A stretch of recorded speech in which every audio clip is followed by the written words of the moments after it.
विश्व वंदनीय संत सम्राट सदगुरु कबीर देव, मुद मंगल में संत समाज, सभी धर्म प्रेमी सज्जन, शक्ति स्वरूपाएं माताएं और बहन, छोटे छोटे बच्चे एवं बच्चियां, सभी को वंदन अभिनंदन करते हुए कुछ थोड़ा निवेदन करें। आप काफी देर से संत महात्माओं के माध्यम से बड़ी अच्छी ज्ञानमयी चर्चा को श्रवण किए। अभी महात्मा जी कितना बढ़िया अच्छा भजन सुना रहे थे। ये चादर, ये मानस जन्म रूपी चादर है, कैसी बढ़िया मिली है।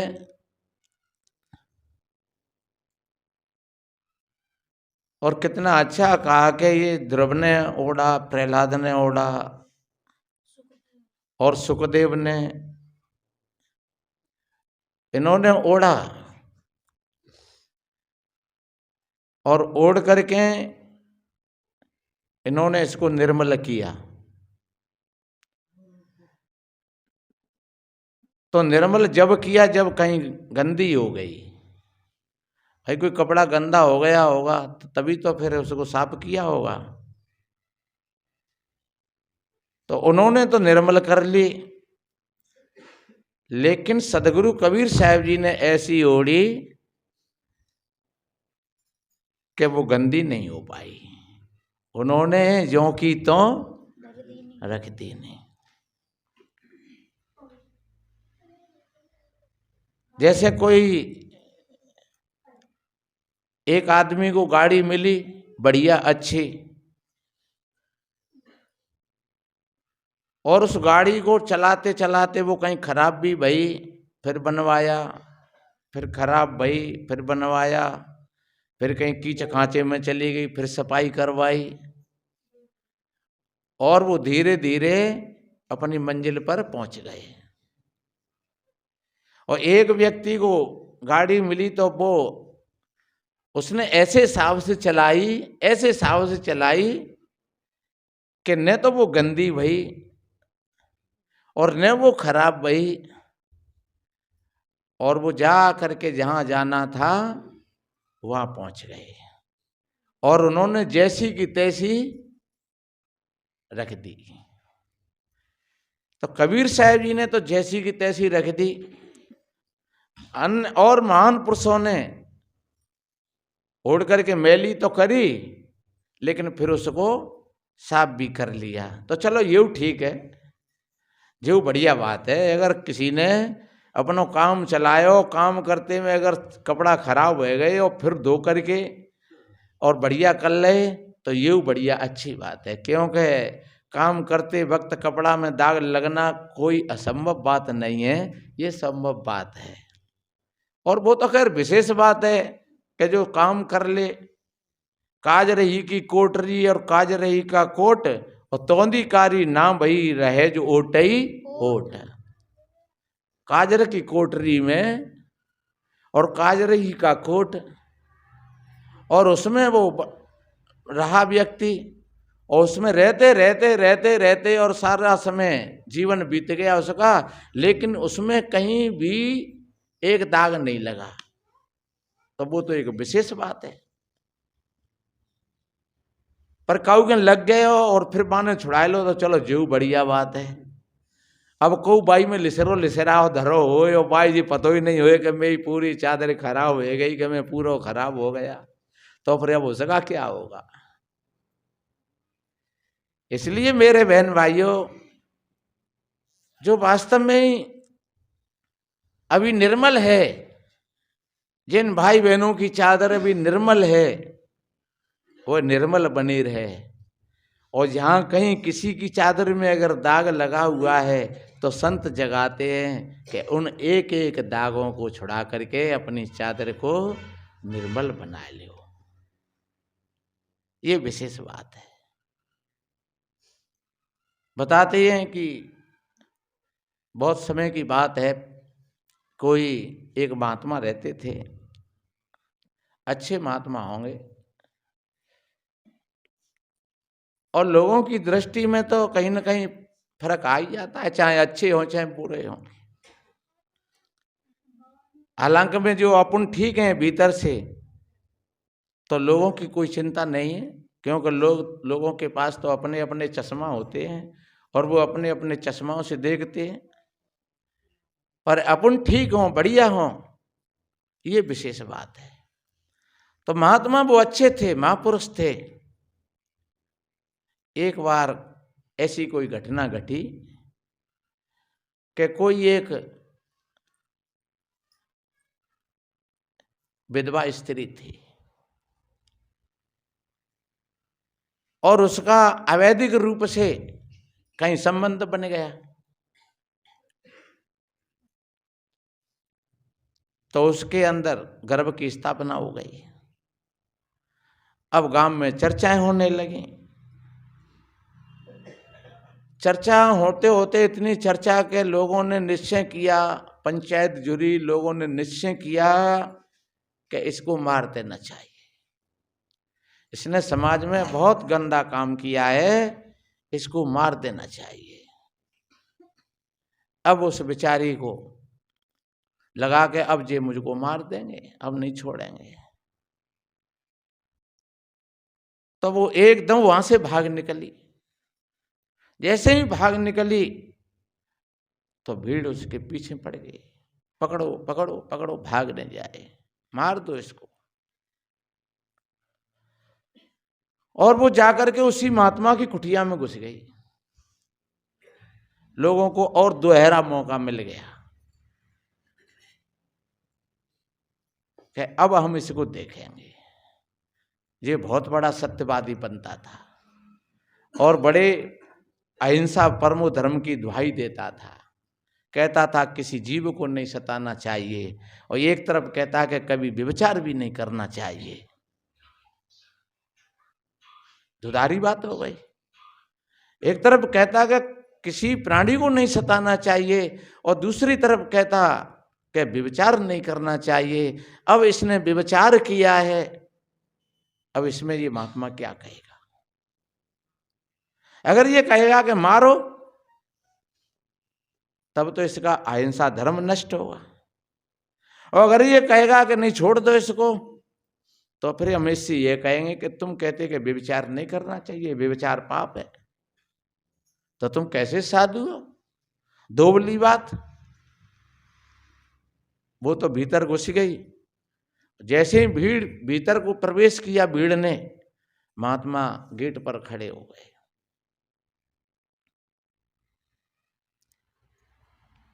और वास्तव में जहां कहीं ऐसी कोई घटना हो रही हो, उस समय देश काल परिस्थिति को देख करके और ठीक निर्णय लेना चाहिए। कोई ठीक निर्णय लेते हैं, वही ऐसी समस्या का समाधान कर लेते हैं, अन्यथा वो सुधार में बह जाती है। एक बार बहुत दिन की बात हो गई, हमारे यहाँ एक महात्मा रहते थे, ये मौरौली के, वेदराम नाम था उनका। शायद थोड़ा बहुत ये भी बन गया होगा, झोंपड़ी डली वहां। तो एक आदमी को 3-4 लोग पहाड़ पे से उसको घेर करके और रेदते चले आ रहे। 1-2 हाथ लोगों के हाथ में कुड़ाली, डंडा, 3-4-5 लोग थे, और वो भागा भागा एकदम, और हमारी झोंपड़ी में घुस गया। और हम यहाँ होंगे शायद इधर। वो महात्मा बाहर था, तो उसने कहा बात क्या है, बात क्या है? तो वो महात्मा की नहीं सुने, और वो भी घुसने का प्रयास किया, तो महात्मा गेट में खड़ा हो गया और उसने आवाज लगाई कि साहब जी देखो तो ये क्या हो रहा है। तो मैं भी दौड़ के पहुंचा, और भी कोई एक आध होंगे। हमने की बात क्या है भैया? कहीं एक लड़की थी और ये पहाड़ पर गलत काम कर रहे थे। तो मैंने कहा ऐसा है गलत काम कर रहे होंगे तो जा गंदगी में तुम क्यों हाथ ने खराब कर रहे हो? जिनने गलत करो होगा तो जी भोगेंगे। और तुम जाए मार दो, काट दो, कुछ कर दो तो क्या तुम बच जाओगे? तुम अपने हाथ में कानून ले रहे हो तो कोई तुम अफसर हो? अरे हमारा आज हमारो एरिया है, हमने कि तुम्हारो एरिया है और हमारो एरिया है, लेकिन ये हाथ में कानून नहीं लेने चाहिए। आज तो तुम बड़बड़ा रहे हो लेकिन कल तुम मरोगे फिर। तो हम लोगों ने धीरे से उनको भी शांत किया, फिर वो वापस हो गए। फिर हमने उससे पूछा कि बात क्या है भैया? कि बाबा वो मेरी तो बहन थी, कोई बता रहे थे कोई ऐसी लपेट मामा की कि फूफा की। हमने कही अब तू निकल जा, कोई होंगे सो बने रहे। वो कहाँ है? कि वो तो निकल गई। तो हमने कहा तू जा, पर ऐसा ये मचकुंड एरिया है, यहाँ सभी लोग अच्छे आते हैं और ऐसा कोई गलत कार्य नहीं करना चाहिए कि जिससे समाज के बीच में नीचा देखना पड़े। अब बाई चांस वो तो हम जहाँ दो चार लोग थे, ये महात्मा सामने आ गया, अगर ये नहीं होता तो तू पकड़ में आ जाता उनकी में, तुझको मार पीट करके डाल देते, फिर उनको भी उसका जवाब परिणाम भोगना पड़ता। तो एक गलती कितने लोगों के लिए और ये खतरा पैदा करती। तो वो ही समस्या उस महात्मा के सामने आ गई और वो समस्या और ज्यादा बड़ी थी, क्योंकि वो तो मुलजिम मौके पर मौजूद था। महात्मा जी ने कहा आप इससे हाथ नहीं लगाओगे। तो आप अब हमें बताइए, आप एक तरफ तो अपनी वाणी में कहते हैं कि कभी व्यभिचार नहीं करना चाहिए और एक तरफ आप अब इसकी रक्षा कर रहे हो।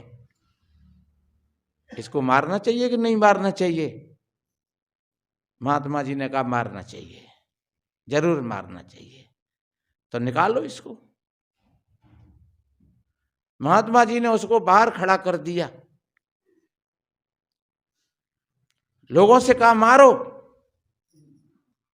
लोग जब मारने को तैयार हुए तब महात्मा ने कहा रुको, ऐसे नहीं, वो ही मारना जिसके जीवन में कभी गलती नहीं किया हो। इस पर वो ही हाथ उठाना जिसने अपने जीवन में कभी कोई गलती न की हो। अब वो सब के सब सिमटने लगे, कोई इधर ट्रक गया, कोई इधर हो गया, कोई उधर हो गया, किसी का डंडा छूट गया, किसी की कुल्हाड़ी छूट गई। नहीं नहीं मारो, पर ईमानदारी से। जिसके जीवन में गलती कभी नहीं, जिसने गलती कभी नहीं की हो, वो ही इसको मारे। और अगर गलती की है तो हाथ मत लगा देना, अन्यथा मैं श्राप दे दूंगा। महात्मा के ऐसे निर्णय को सुनकर के और सबके सब शांत हो गए। देखो कहती हैं अगर गलती रुलाती है तो राहें भी दिखाती है। मनुष्य गलती का पुतला है, अक्सर हो ही जाती है। सुधारे भूल जो अपनी उसे इंसान कहते हैं। पराया दर्द अपनाए उसे भगवान कहते हैं। किसी के काम जो आए उसे इंसान कहते हैं। तो मेरे बहन भाइयों, भीड़ तो धीरे धीरे चली गई और महात्मा ने उस लड़की से कहा कि बेटा तूने ये बहुत बड़ा गलत काम किया है। ऐसा मन समझ लेना कि मैंने तेरा पक्ष लिया है,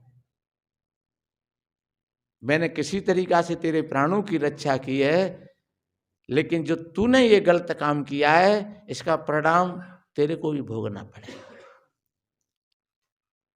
आइंदा से ऐसा कभी नहीं होना चाहिए। तो सज्जनों, ये हमारा भी ऐसा ही जीवन है। कभी हमसे अगर गलती हो गई है तो हम अपनी गलती का सुधार करें, और अगर हमने किसी दूसरे की गलती देखी है उसको हम ज्यादा उस पर उंगली न उठाएं। संकेत करने का तो हमारा काम है। अगर तुम संकेत करने लायक हो तो भैया ये काम तो गलत है, ऐसा नहीं करना चाहिए। चाहे कोई भाई हो बहन हो, ऐसा कहकर के अगर तुम समझाते हो तो आपका फर्ज बन गया बढ़िया अच्छा। और अगर तुम समझाते नहीं हो और फिर तुम उसकी चुगली करते हो, निंदा करते हो और उसकी तरफ उंगली उठाते हो तो समझ लो कि वो तो दोषी है ही, लेकिन तुम उससे भी ज्यादा दोषी हो।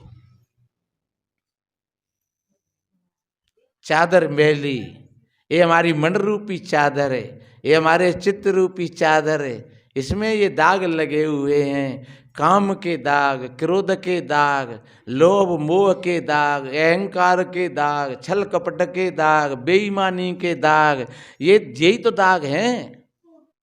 कोई सत्संग में बैठ करके अगर इनको ठीक तरीका से सुधार लेता है। अभी कोई एक बहन कह रही थी, जैसे मैं निकला उसकी आंखों में आंसू थे, कह रही महाराज आपने हमको जगा दिया।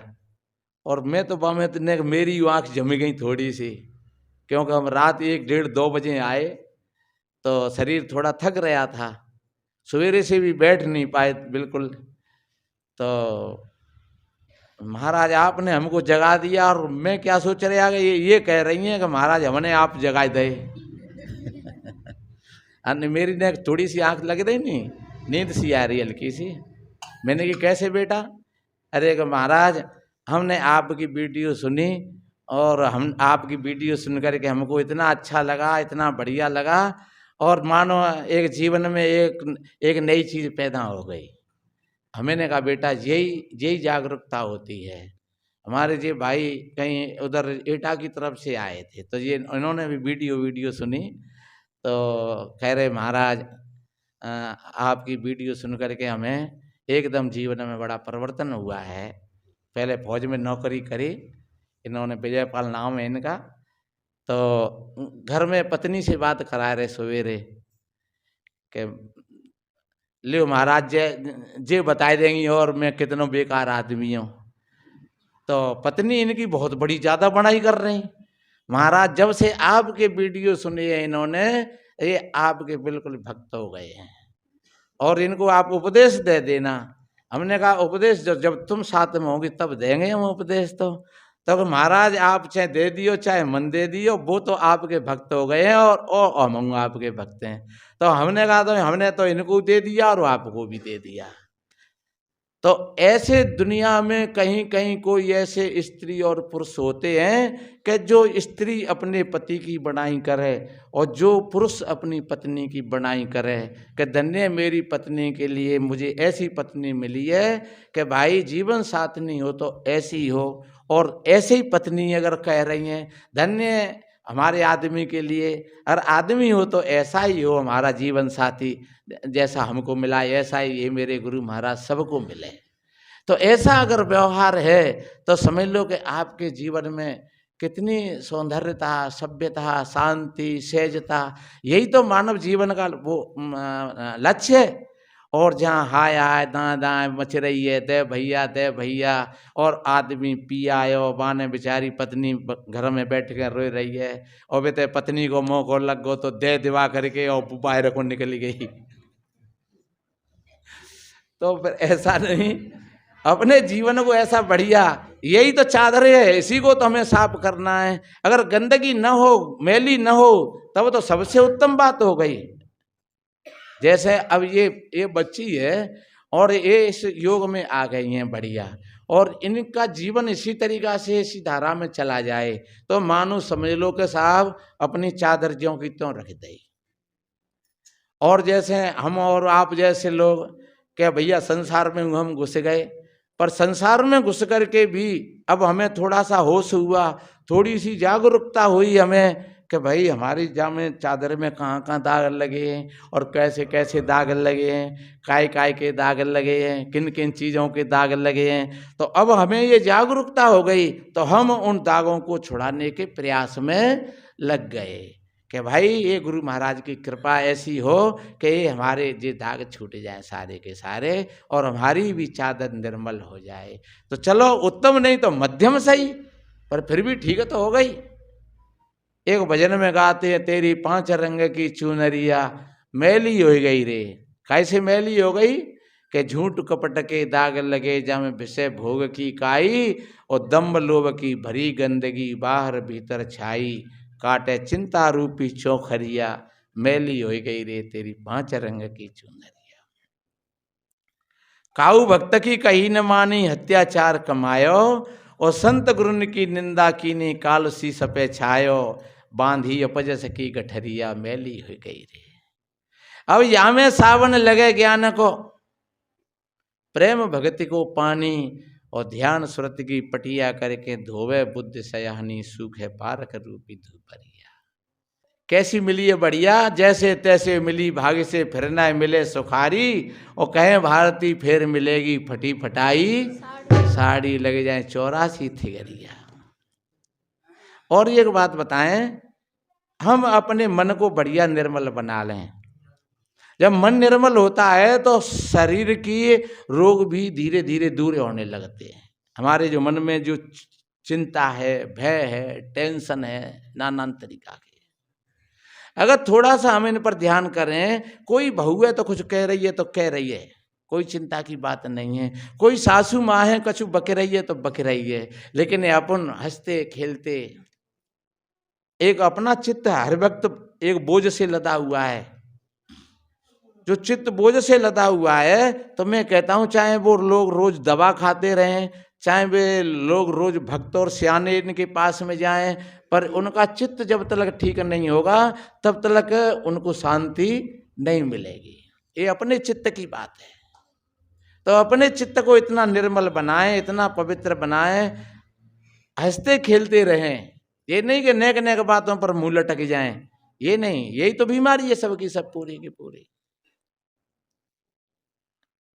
चूनर काए ना रंगाई गोरी 5 रंग माँ, हो 5 रंग माँ, हो 5 रंग माँ, चुनरी काए ना रंगाई गोरी 5 रंग माँ, चादर काए ना रंगाई गोरी 5 रंग माँ, चुनरी काए ना रंगाई गोरी 5 रंग माँ।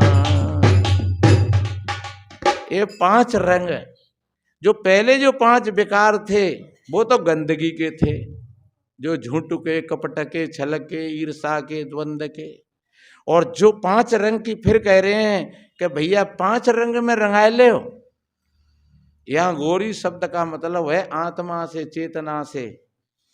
सदगुरु कहते हैं तेने अपनी चादर अगर रंगनी ही तो इन 5 रंगों में रंग ले। अगर रंगनी है तो इन 5 रंगों में रंग ले। वो कौन से 5 रंग हैं? वो दया है, क्षमा है, संतोष है, धीरज है, शील है। ये 5 रंग हैं। ऐसे 5 रंगों में चादर को रंग लो।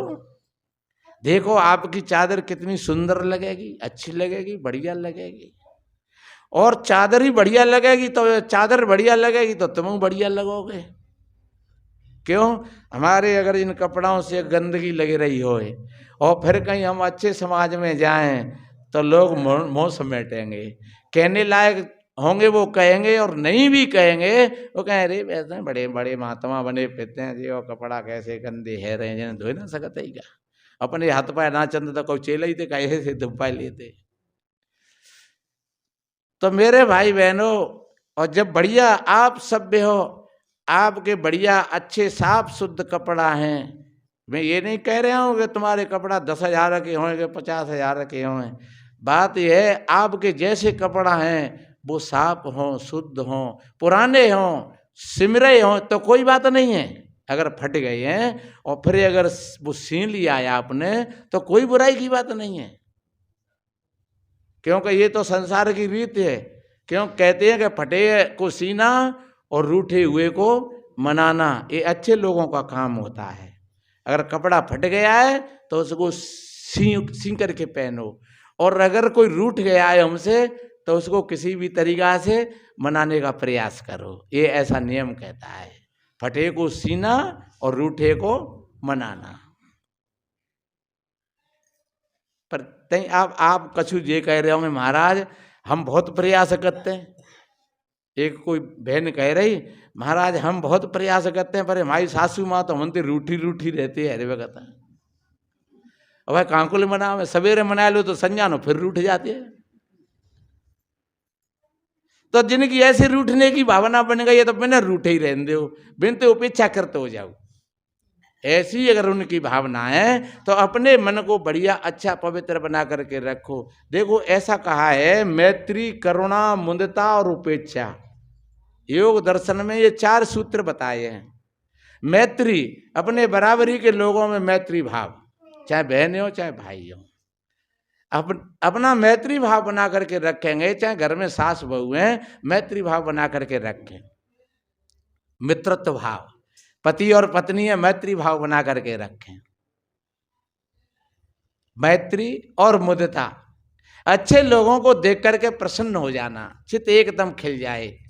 अगर कोई विद्वान आदमी है, तुमसे अच्छे हैं, तुम्हारे बड़े हैं, तुम्हारे पूज्य हैं, तुम्हारी जेठानी हैं, तुम्हारे सासू ससुर हैं, तुम्हारी पुपिया सासु हैं, ददिया कोई भी हैं, तुम उनसे बड़े हैं, ऐसे लोगों को देख करके एकदम खुश हो जाना, खिल जाना। मुदिता, चेहरा एकदम खुश हो गया। मैत्री, करुणा, और दुखी व्यक्ति अगर कोई तुम्हारे सामने आया है तो आपके हृदय में करुणा का उद्भव हो जाए। आप उसके दुख को मिटाने का प्रयास करें ठीक तरीका से, तन से, मन से, धन से, तो समझ लो कि आपका हृदय निर्मल हो जाएगा। पहला सूत्र है मैत्री। मैत्री भाव से भी हृदय निर्मल होता है, और करुणा, करुणा से भी हृदय निर्मल होता है। आपके हृदय में करुणा का उद्भव हो गया किसी दुखी जीव को देख करके। कोई भूखा व्यक्ति तुम्हारे सामने आ गया, तुमने उसको भोजन करा दिया। कोई प्यासा व्यक्ति तुम्हारे सामने आ गया, उसको तुमने पानी पिलवा दिया। कोई बीमार व्यक्ति आ गया तुम्हारे सामने, तुमने 2 रुपया 10 रुपया की दवाई दिलवा दी। कोई बेचारा नंगो घारो, कपड़ा नहीं है, सर्दी पड़ रही है, गर्मी पड़ रही है, तो तुमने अपनों कपड़ा कुछ दे दिया, तो समझ लो कि आपको पीछे बहुत बड़ी प्रसन्नता होगी, अच्छा लगेगा। बताते हैं कोई एक बार ये कवि थे, और कवि अच्छे थे, विद्वान थे। कोई एक भिखारी आया उनके पास, तो वो भिखारी ने उन्हीं के बगीचा में एक पेड़ से अपना झोला टांग दिया, और वो बैठा है अपनी शांति में। और वो कवि महाराज भी कुछ लिख रहे थे, कुछ कविता बना रहे थे। वो कवि तो थे लेकिन थोड़े कंजूस थे। तब तक एक भिखारी और आएगा कोई, उसने आकर के कवि महाराज के सामने और बैठ कर के कुछ निवेदन किया। बाबूजी भूख लग रही है, बाबूजी भूख लग रही है। पहले 1-2 बार तो सुना ही नहीं उन्होंने, और फिर जब सुन भी लिया तो फिर वो एकदम चंचल, चल उधर बैठे अभी, ऐसे कह दिया। अब वो भिखारी देख रहा दूसरा वाला। उस दूसरे वाले भिखारी ने कहा, भैया इतने आओ, आओ भैया मेरी तरफ आओ, आ जाओ। और उसने अपने झोला में से कुछ निकाल करके और उसको खाने को दिया। अब वो कभी देख रहा है कि भाई वो भी भिखारी है और वो भी भिखारी है, पर देखो ये कहीं से मांग करके लाया होगा अपने लिए।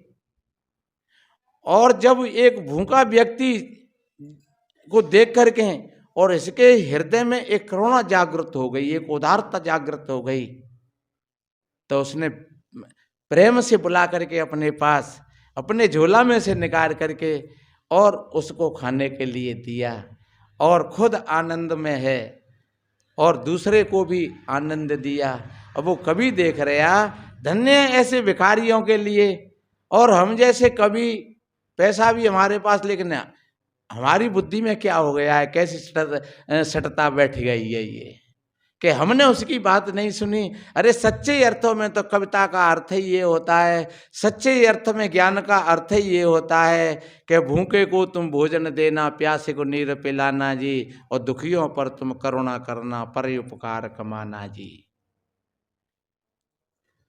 चलो ठीक है, उस कवि ने भी अपने भीतर भीतर अपने मन ही मन में उस भिखारी के हाथ जोड़े, कहा धन्य है, चले आज मैं तेरी इस बात से और मैं जागृत हो गया। तो देखो कहाँ वो बेचारो भिखारी। तो मेरे भाई बहनों,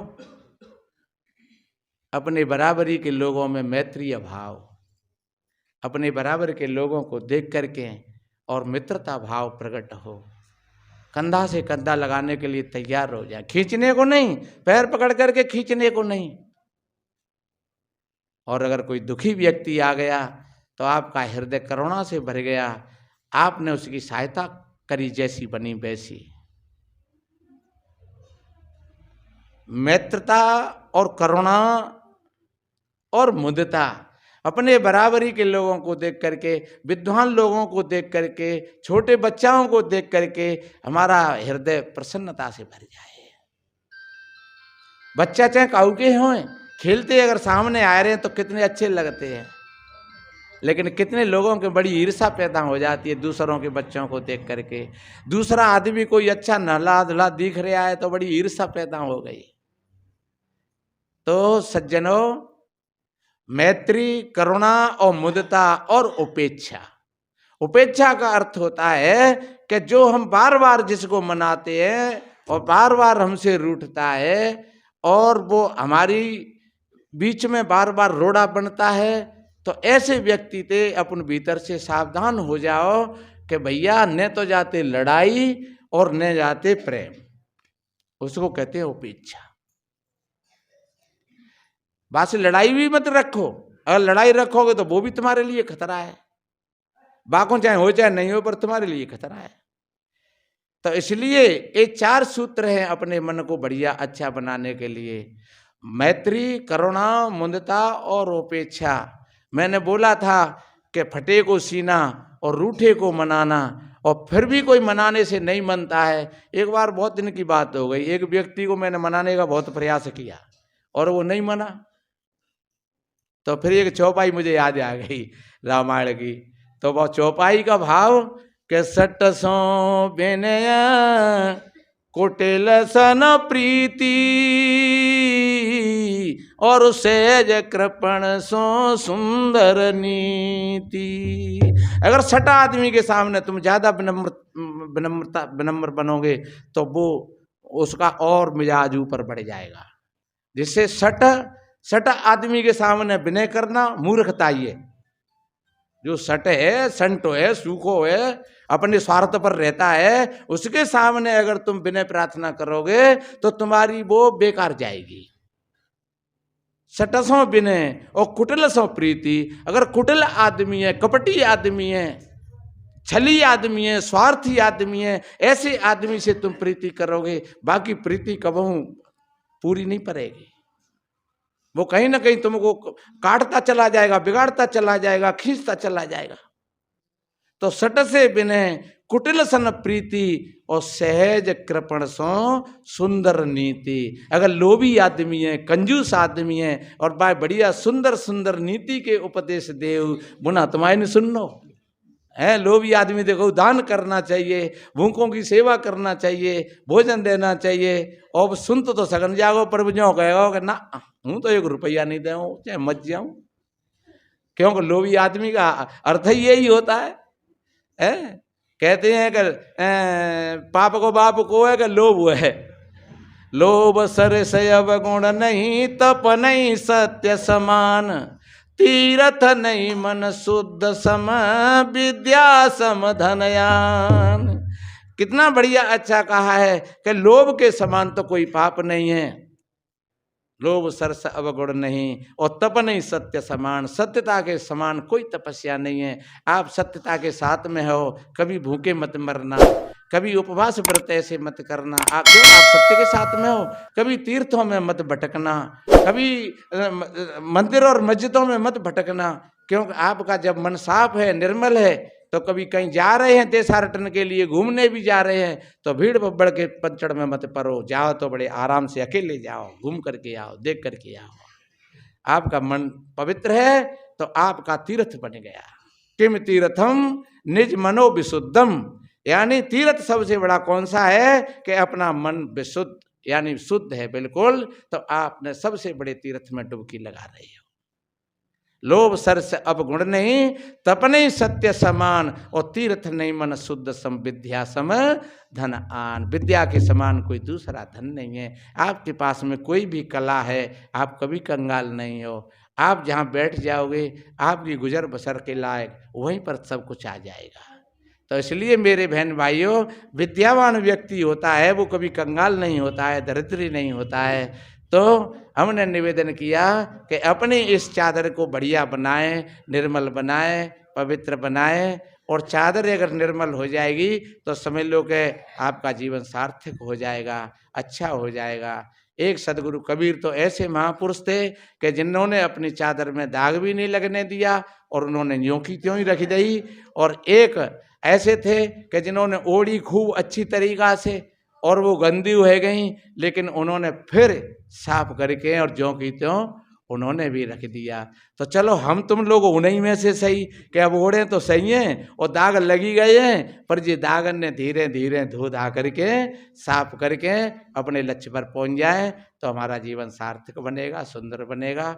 आज बस इन्हीं शुभ मंगल कामनाओं के साथ, और आप भाई बहनों ने ठीक टूटे फूटे शब्दों को श्रवण किया है। अपनी अपनी चादरों को सभी भाई बहन साफ करें, धोएं। इन्हीं शुभ मंगल कामनाओं के साथ यहाँ वाणी को समापन के लिए चलते हैं। आप सभी भाई बहनों के लिए कोट कोट साधुवाद, धन्यवाद। साहिब।